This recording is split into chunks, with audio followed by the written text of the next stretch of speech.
ഇതിനൊരു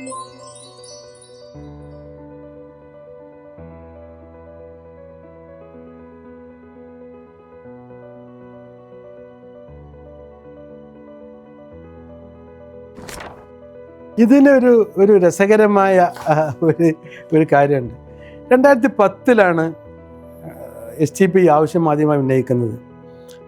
മലപ്പുറം ജില്ല രൂപീകരിച്ചത് നമുക്കെല്ലാവർക്കും 1969 ജൂൺ മാസം 16 2010 ജൂൺ 16 STP തിരൂർ ഒരു സെമിനാർ സംഘടിപ്പിച്ച് ഈ ഒരു വികസന അജണ്ട ആദ്യമായി മുന്നോട്ട് വെച്ചു.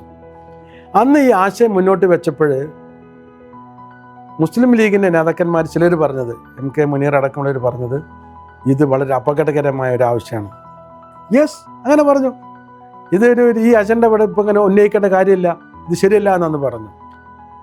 പല പാർട്ടികളും പറഞ്ഞു ഇങ്ങനെ മലപ്പുറം ജില്ലാ വിഭജനം എന്ന് പറയുന്നത് ഒരു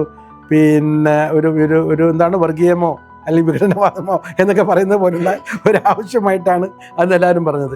STPയുടെ കൂടെ നിന്ന് ഈ വിഷയത്തോട് ചേർന്ന് നിൽക്കാൻ ആരും തയ്യാറായിരുന്നില്ല.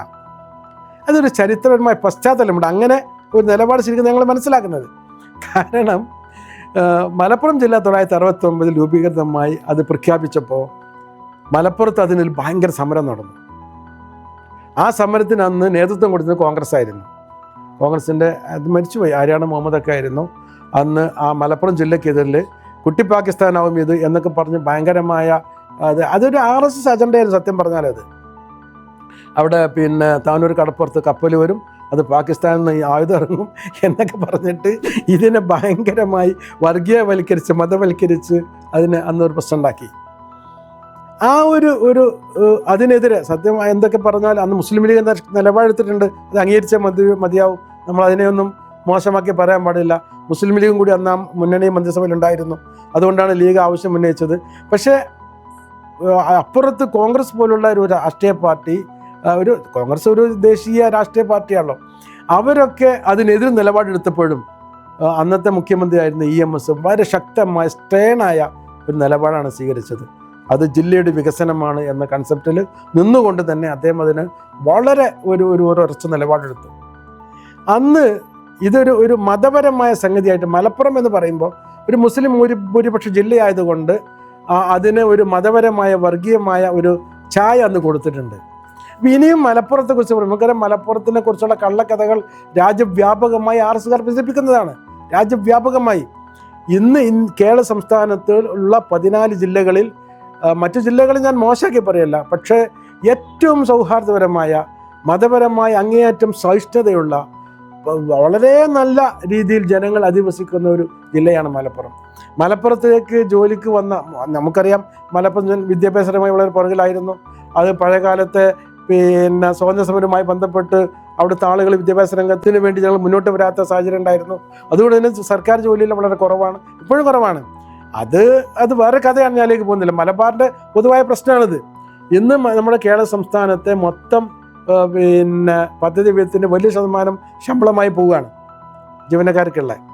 അതിൽ എനിക്ക് തോന്നുന്നു ഒരു 4/1 മാത്രമേ മലബാർ മേഖലയിൽ തന്നെ ഉള്ളൂ. ബാക്കി 4/3 അത് വിന്യസിക്കപ്പെടുന്നത് ഈ തിരുവിതാംകൂർ മേഖലയാണ്. ഞാൻ രണ്ടായിട്ട് അതിനെ ചിത്രീകരിച്ച് ഇതാക്കിയല്ല, പക്ഷേ അതിന് കാരണം വെച്ചാൽ അന്നത്തെ ആളുകളുടെ വിദ്യാഭ്യാസം കുറവാണ്. അപ്പോൾ ഞാനത് പറഞ്ഞു വരുന്ന കാര്യം എന്താണെന്ന് വെച്ചാൽ മലപ്പുറത്തിൻ്റെ ഒരു പ്രശ്നം പറയുമ്പോൾ അവിടുത്തെ ഒരു മുസ്ലിം ഭൂരിപക്ഷ പ്രദേശത്ത് വിദ്യാഭ്യാസ രംഗത്ത് അടക്കമുള്ള മേഖലയിൽ വളരെ താഴ്ന്ന ഏറ്റവും പിന്നോക്കം ഒരു ജില്ലയായിരുന്നു മലപ്പുറം. ഇന്നൊരു പക്ഷേ ഒരുപാട് മാറിയിട്ടുണ്ട്. ആ പിന്നോക്കം മുഴുവനായി മാറിയെന്നെല്ലാം പറയുന്നത് ഒരു പ്രതിസന്ധി ഇന്നും വളരെ രൂക്ഷമാണ് വിദ്യാഭ്യാസ രംഗത്തൊക്കെയുള്ള. അപ്പോൾ പക്ഷെ മനോഗതി മാറിയിട്ടുണ്ട്, ആളുകൾക്ക് വിദ്യ അഭ്യസിക്കാനുള്ള മനോഗതി മാറി. അന്ന് പക്ഷെ അതായിരുന്നില്ല, വിദ്യ അഭ്യസിക്കുന്നതിനോടുള്ള മനോഗതി തന്നെ പ്രശ്നമായിരുന്നു. ഇന്ന് മനോഗതി മാറി, പക്ഷെ സൗകര്യമില്ല. ഉന്നത വിദ്യാഭ്യാസ രംഗത്ത് ഇന്ന് സൗകര്യങ്ങളില്ല. ആളുകളൊക്കെ വിദേശ രാജ്യങ്ങളിലേക്ക് പോയി അധ്വാനിച്ച് സമ്പാദിച്ച് കൊണ്ടുവന്ന്, അപ്പോൾ അവിടെ ചെന്നപ്പോഴാണ് വിദ്യാഭ്യാസത്തിൻ്റെ ഒരു ആവശ്യകത അറിയുന്നത്. അവിടെ നല്ല ജോലികൾ, ഏറ്റവും നല്ല എഡ്യൂക്കേറ്റഡായ സ്കിൽഡായ ആളുകൾക്കുള്ള ജോലി എടുക്കാൻ അവിടുത്തെ ആളുകൾക്ക് അതിനുള്ള ബാക്ക്ഗ്രൗണ്ട് ഇല്ലായിരുന്നു. അപ്പോൾ അവർക്ക് ബോധ്യമായി എൻ്റെ മക്കൾക്ക് വിദ്യാഭ്യാസം കിട്ടണം എന്നവർക്ക് താല്പര്യമുണ്ടായി. അപ്പോൾ മക്കളെ വിദ്യാഭ്യാസിപ്പിക്കുന്നതിനുള്ള ഒരു ബോധമുണ്ടായ ഒരു തലമുറ അവിടെ ഇപ്പോൾ ഉണ്ട്. പക്ഷേ ഇന്ന് അവിടെ സൗകര്യമില്ല. ഇതാണ് മലപ്പുറത്തിൻ്റെ പ്രശ്നം. ഞാൻ പറഞ്ഞു വന്ന സംഗതി എന്ന് വെച്ചാൽ, എന്തുകൊണ്ട് അന്ന് ഇവർ എതിർത്തും ചോദിച്ചാൽ ഇതൊരു വർഗീയമായി മാറുമോ എന്ന ഇവരൊരു ആശങ്കയാണ്. ഇത് ഇപ്പോഴും ഇവരൊക്കെ വേട്ടയാടുന്നുണ്ട്. അതാണ് 2010 SDPI മലപ്പുറം ജില്ല വിഭജിച്ച് അവിടുത്തെ നമ്മളതിൻ്റെ ആശയപരമായി അത് അവിടുത്തെ പ്രതിസന്ധിയാണ് നമ്മൾ പറഞ്ഞത്. അല്ലാതെ പിന്നെ അതിനൊരു മതപരമായ ഭാഷയില്ല, അതിന് ഒരു വേറെ നിലക്കുള്ള ഒരു ഭാഷയുമില്ല. അത് വികസനത്തിൻ്റെ ഭാഷ മാത്രമേ ഉള്ളൂ.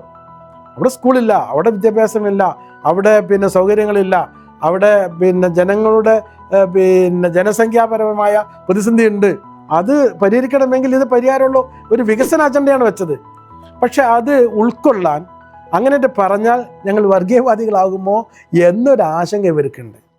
അതുകൊണ്ടാണ് ലീഗ് അടക്കമുള്ളവർ അന്ന് അതിനെ അനുകൂലിക്കാതിരുന്നത്.